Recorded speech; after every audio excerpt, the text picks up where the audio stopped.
저는 어려서부터 목사가 될 것 같은 이러한 불길한 생각을 가지고 살았습니다. 왜냐하면은 정말 싫었거든요. 목사가 된다는 게 정말 끔찍했습니다. 그 마음은 제가 성장하는 과정 속에서도 내려놓지를 못하고 살았습니다. 그래서 그 부담 때문에 시카고에서 살 때는 신학대학원에 가서 한 학기 공부를 하기도 했습니다. 그렇지만은 소명감도 없이 이렇게 이제 부담감으로 신학을 한다라고 하는 것이 얼마나 어려운지는 아마 경험한 사람이 아니면은 모르실 거예요. 그래서 이제 공부하다가 안 되겠다. 때가 되면은 주님께서 부르시겠지. 그리고 주님께서 오늘 내 이 환경으로 나를 인도하신 것은 내가 목사가 되어도 필요하기 때문에 인도하셨을 거야. 이렇게 생각을 하고 신학교를 그만두었습니다. 그렇게 10년 이상을 또 사회에서 일을 하면서 살다가 1999년 봄에 제가 출석하던 교회에 어떤 한 목사님이 방문을 하셨습니다. 예배를 마치고 친교실로 갈 때 그 목사님이 대뜸 저를 붙들고 이렇게 물어봅니다. 여기서 뭘 하십니까? 그래서 저는 그때 회계 집사를 맡고 있었으니까 회계 집사입니다. 그게 아니라 하나님께서 급하게 찾고 계시는데 왜 여기서 이러고 있습니까? 저는 그분 만난 적도 없어요. 한 번도 본 적이 없습니다. 그렇게 얘기를 해요. 그 다음 주일에는 지금 이제 선샤인 그 미니스트리 인터내셔널이라고 하는 지금 중보기도 선교회가 있습니다. 지금은 많이 자랐지만은 지금은 그때는 굉장히 작았어요. 거기에 이게 파운더인 닥터 선 패닌 목사님이 은사를 많이 받으신 분이에요. 그분이 오셔서 대뜸 기도하자고 그래요. 그래서 이제 저하고 사모하고 본당에 들어가서 함께 기도를 했습니다. 기도하는 가운데 그분이 지난주 그 전주에 있었던 목사님과 똑같은 말을 하세요. 하나님께서 급하게 찾으시는데 여기서 뭐 하고 있느냐. 그때부터 이제 고민에 제가 빠진 거예요.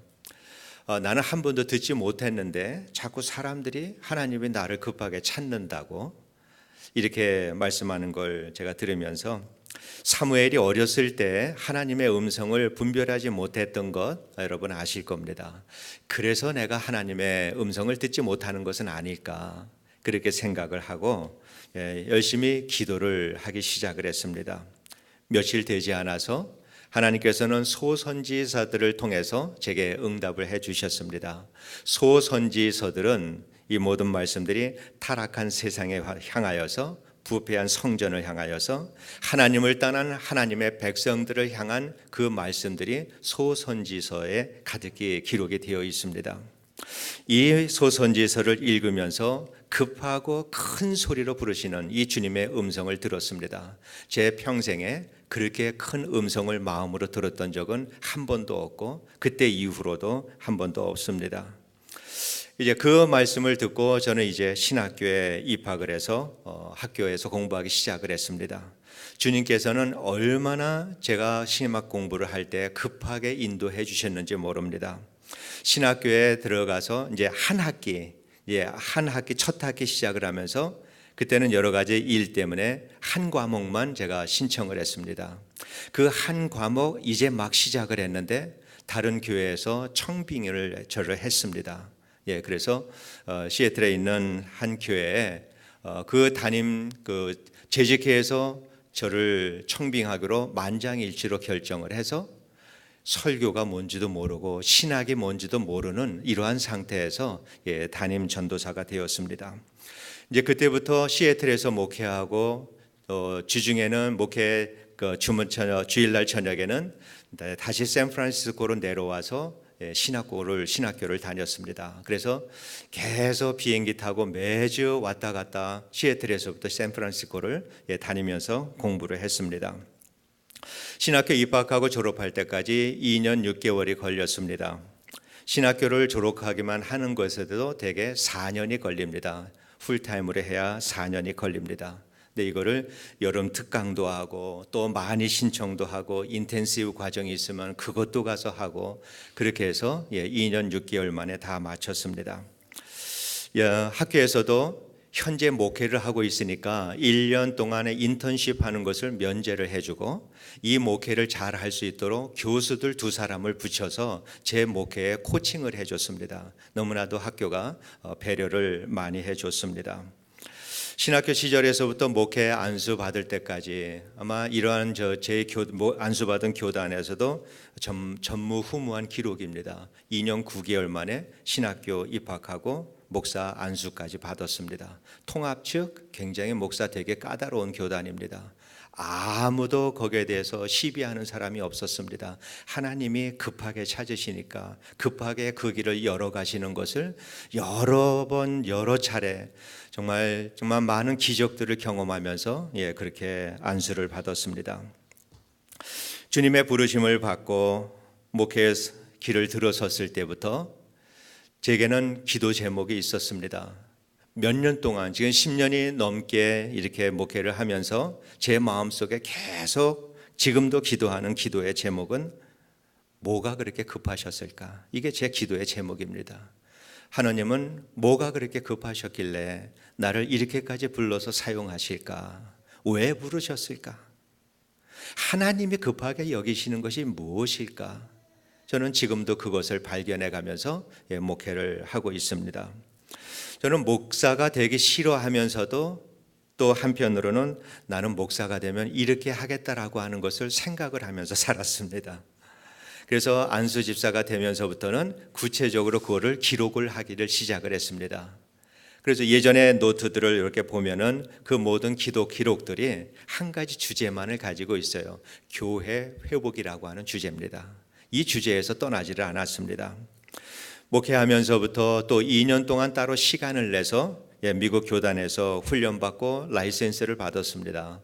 그것도 교회 회복에 관한 것이고 또 박사과정 학위 논문 주제도 교회 회복입니다. 교회 회복은 제 목회의 핵심이 되는 주제가 교회 회복입니다. 그렇기 때문에 저를 이곳에 세워주시고 목회하게 하시는 것도 주님께서는 교회 회복이라고 하는 주제를 가지고 목회하라고 여기로 불러주셨다. 저는 그렇게 생각을 하고 있습니다. 사랑하는 성도 여러분, 이 시대에 미국과 한국의 수많은 교회들, 이 교회들이 복음적인 교회로서의 정체성을 잃어버리고 표류하고 있다라고 하는 사실 여러분 다 인정을 하실 것입니다. 기독교 문화가 빠르게 빠져나가고 있습니다. 그리스도인의 숫자가 줄어드는 것이 위기가 아니라 교회가 너무도 빠르게 세속되어 가고 있다라고 하는 이 사실이 현대 교회의 위기입니다. 이 시대는 과거의 어느 시대보다도 빠르게 세상이 변화되고 있습니다. 교회는 이러한 시대에 이 문화와 시대 속에서 복음을 바르게 해석을 해 주어야 되는 이 책임을 교회가 가지고 있어야 하는데 그렇지가 못합니다. 교회가 이 일을 하지 못하기 때문에 교회와 세상 가운데서는 벽이 점점 두터워지고 있고 그렇지 않은 교회에서는 교회가 세속화되어 가고 있습니다. 그리고 교회는 점점 더 언덕 위의 하얀 집처럼 사람들이 바라보기만 하는 곳이 되어가고 있습니다. 14년 전에 영국의 타블로이드판 신문에 이러한 기사가 난 적이 있습니다. 19세기의 세계 선교를 주도했던 영국의 기독교가 거의 끝장났다. 이것이 타블로판으로 나온 신문의 큰 주제였습니다. 대중문화의 이 영향력이 빠르게 영국 교회를 침투해 들어갔고 교회들이 변하기 시작을 했습니다. 결국 그 교회가 그 물결을 막지를 못했습니다. 그래서 무너지기 시작을 합니다. 교회가 극장이 되고 술집이 되고 고아원이 되고 지금 이러한 현상들이 미국에서 시작이 되고 있다라고 하는 것은 여러분 아마 이미 다 들으셨을 줄로 압니다. 지금 이 시대는 영적으로 점점 어두워지는 영적 암흑식의 시대가 깊어가고 있는 시대입니다. 지금은 우리가 교회를 회복하기 위해서 우리가 전보다는 조금 더 말씀을 더 많이 보자. 우리가 좀 더 기도를 더 하자. 우리가 교회가 가지고 있는 연간 행사들을 조금 더 수정을 해보자, 이거 가지고 될 일들이 아닙니다. 그러한 때가 지났습니다. 병이 너무도 깊어져 가고 있습니다. 우리 신앙생활의 방식과 교회의 존재 방식이 완전히 바뀌지 않는다면은 우리는 영국처럼 한국교회나 미국교회나 기독교가 거의 끝장났다라고 하는 결론에 도달하게 될 것이다라고 하는 거 예측하기에 그렇게 어렵지 않습니다. 우리는 현 시대의 영적 심각성을 우리가 인식을 해야 합니다. 그래서 우리는 그리스도인으로서 올바른 질문을 해야 합니다. 하나님께서 무슨 말씀을 한다 하더라도 나는 순종하겠다라고 하는 그 마음을 가지고 하나님께서 우리의 교회에서 무슨 일을 행하시기를 원하시는가, 우리는 질문을 해야 합니다. 우리는 이 질문을 하고 순종할 준비를 해야 합니다. 주님이 원하시는 주님의 뜻은 무엇일까? 우리는 이미 다 알고 있습니다. 세상 끝까지 달려가면서 하나님의 나라와 의를 구하라고 하는 그 일입니다. 복음을 전하라고 하는 말씀입니다. 우리를 구원하시고 우리를 세상으로 보내셨습니다. 교회가 존재하는 목적은 우리끼리 모여서 교제하고 서로 봉사하고 친교하고 이러라고 우리를 교회에 모아주신 것은 아닙니다. 우리는 스스로 우리 사이에서 서로 잘 지내고 사랑하면서 뿌듯해하고 대견해하면서 살아간다면 우리는 정말 우물 안에 갇힌 사람들입니다. 하나님의 나라와 의를 구하기 위하여서 땅끝까지 달려가는 이 사명을 주시고 이것이 교회가 해야 하는 일이고 이 일을 위해서 공동체를 만들어서 이 공동체의 힘을 가지고 세상을 변화시키라고 우리 주님은 우리를 그렇게 세상으로 보내주셨습니다. 물론 성도들이 모여서 교제하고 또 친교하고 마음을 나누는 것, 이것은 정말 중요한 일입니다. 그렇지만은 이 모든 일들이 그리스도인의 사명을 감당하는 과정으로서 일어나는 일들이 되지 않는다면은 그 일이 의미가 없다라고 하는 것입니다. 우리는 항상 내가 어떻게 하면 세상에 복음을 전할 수 있을까? 이것이 우리들의 고민이 되어야 되고 그 일이 교회의 정책과 일치가 되어야 한다라고 하는 것을 우리가 알아야 합니다.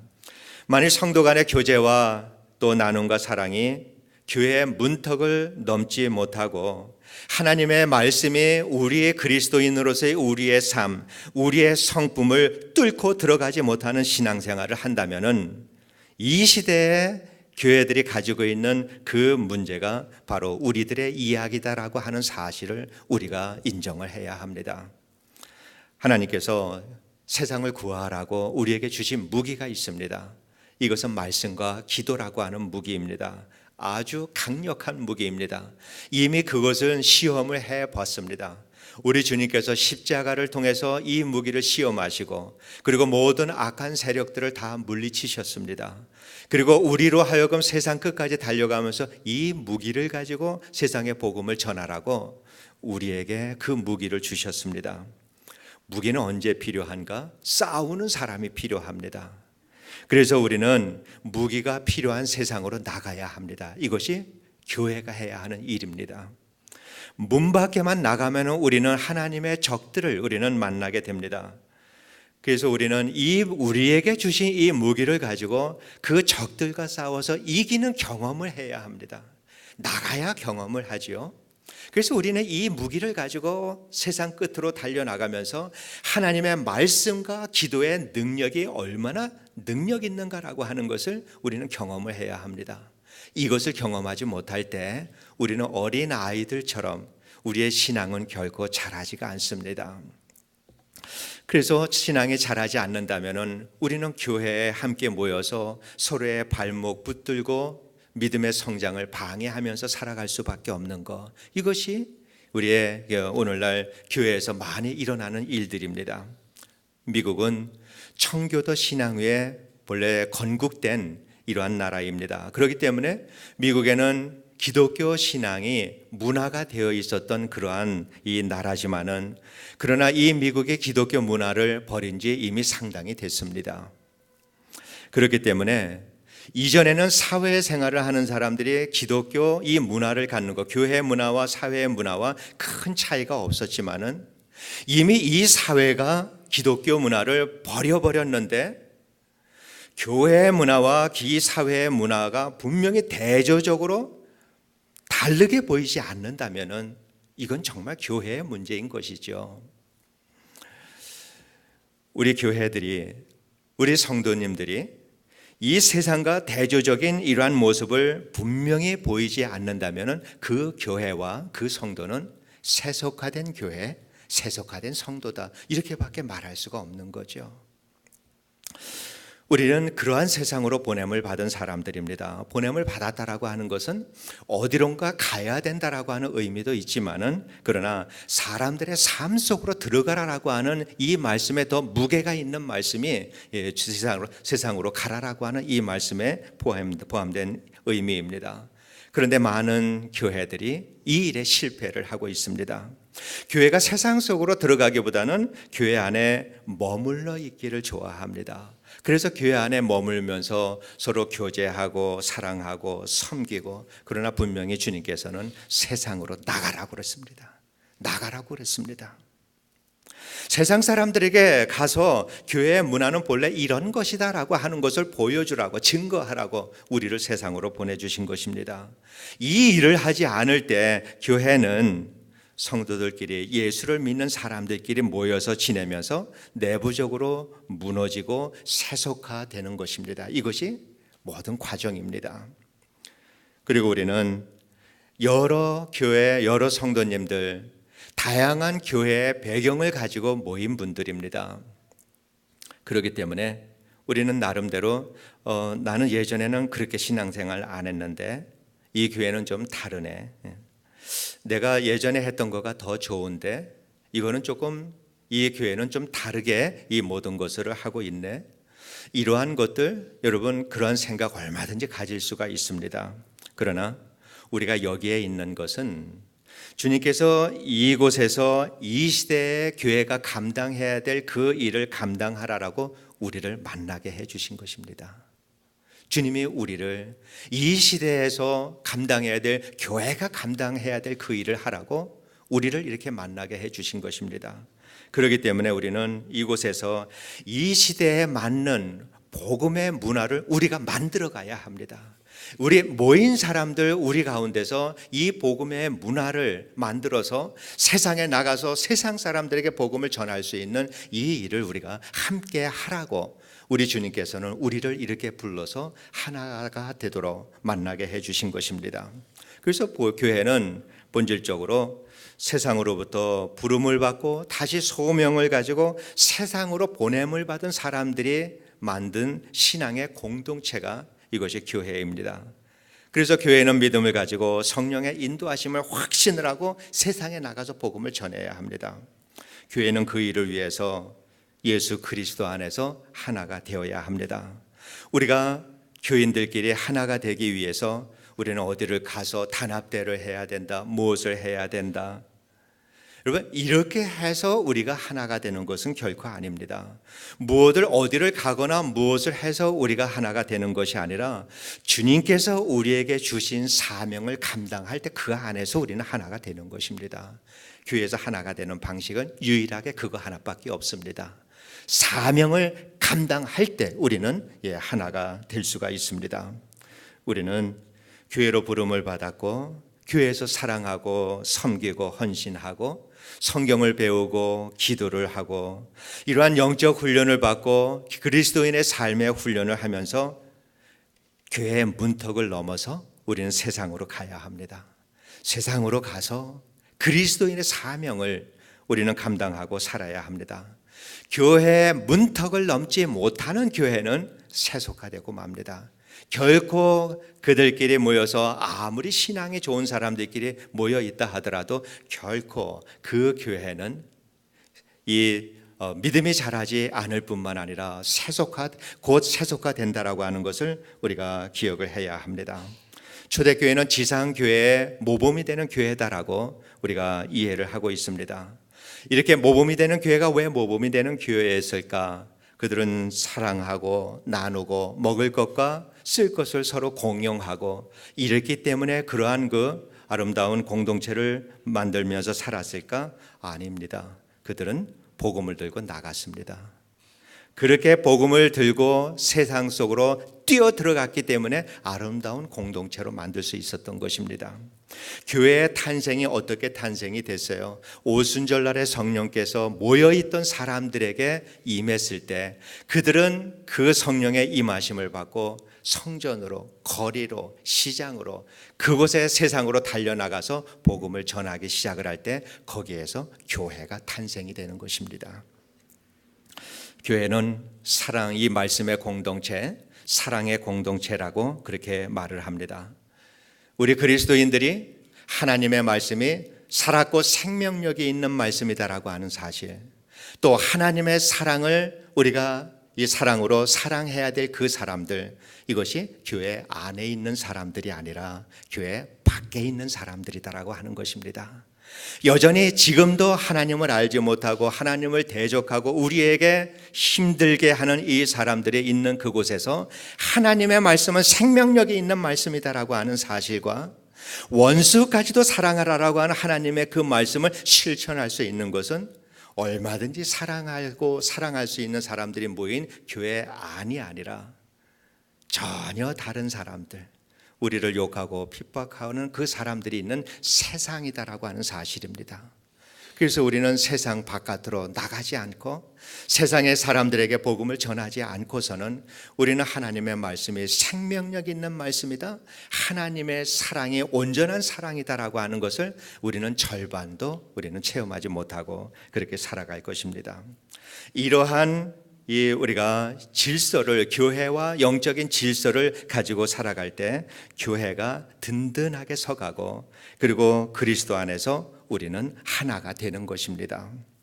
우리는 주님께서 우리를 왜 선택을 하셨는지, 무엇을 위해서 선택을 하셨는지 분명히 알고 신앙생활을 우리가 해야 합니다. 우리는 매우 중요하고 위기의 시대에 우리가 살고 있습니다. 교회의 성장을 염려해야 되는 이러한 시대가 아니라 교회의 생존을 염려해야 되는 이러한 시대에 오늘 우리가 살아가고 있습니다.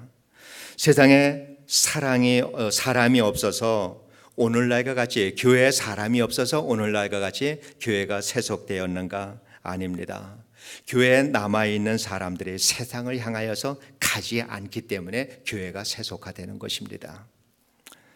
저는 여러분께 자신 있게 말씀드릴 수 있는 것은 우리 성도님들은 참 복받은 성도님들이다, 저는 그렇게 생각을 합니다. 진심입니다. 제가 신학교 들어갈 때 저희 담임 목사님이 저를 추천할 때 추천서에다가 이렇게 썼습니다. 이 세상에, 전 세계에 이 사람만큼 목사로서 소명감이 분명한 사람은 없습니다. 그렇게 썼어요. 그리고 이 목사님의 마음을 충분히 전달하기 위해서 자기가 이렇게 영어를, 그분도 콜롬비아 유니버시티 나오고 공부 많이 한 사람이에요. 그런데 교단에서 영어를 가장 잘하는 사람에게 부탁을 해서 자기 마음을 설명하고 그 마음을 추천서에 쓰라고 그렇게 해서 신학교에 들어갔습니다. 저는 주님의 부르심에 대해서, 목사로 부르심에 대해서 이보다 더 분명한 소명은 없을 만큼 확신을 가지고 있습니다. 그렇기 때문에 함께 이렇게 신앙생활 하시는 우리 성도님들께 복받은 분들이다, 행복한 분들이다, 저는 그렇게 말씀을 드립니다. 교만이 아니라 그러니까 이 시대를 깨우는 사명을 함께 감당해 보자는 것입니다. 이 일은 우리가 해야 합니다. 누구에게 맡길 수도 없는 일입니다. 분명한 소명을 가지고 이곳에 서 있고 이곳에 주님께서 우리를 불러서 만나게 해 주셨습니다. 그래서 우리는 그 일을 해야 합니다. 우리가 이 일을 감당하기 위해서 먼저 우리가 해야 할 것은 우리가 정말 그리스도의 사랑 안에서 하나가 돼야 합니다. 하나가 되지 않을 때 사람들은 교회 쳐다보지 않습니다. 교회를 믿지를 않습니다. 우리의 가장 가까이 있는 자녀들이 교회가 어떤지를 자녀들이 잘 압니다. 그 부모님을 통해서 교회에 어떤 분이 어떤 분인지 우리 자녀들은 잘 압니다. 만일 우리가 서로 사랑하고 진심으로 그리스도 안에서 하나가 되지 않는다면 우리 자녀들과 우리 후손들은 기독교는 부모 세대의 종교라고 말하고 교회를 떠나버릴 것입니다. 통일교를 우리는 이단이라고 말하지 않습니다. 왜냐? 통일교는 다른 종교입니다. 워낙 다릅니다. 그런 것처럼 만일 우리가 복음으로, 이 시대에 우리 교회들이 복음으로 돌아가지 않는다면 언젠가 우리 후손들이 말씀에 바로 깨어서 우리들의 삶을 보면서 저 사람들은 다른 복음을 가지고 있었네, 이렇게 말할지도 모릅니다.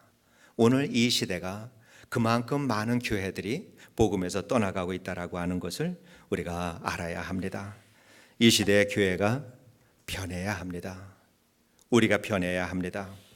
자녀들과 세상 사람들로부터 우리가 참 복음적인 신앙인이다라고 하는 사실을 그들이 우리를 인정해 주어야 합니다.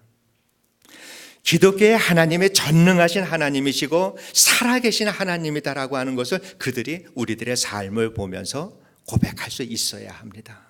이렇게 우리가 변해야 합니다.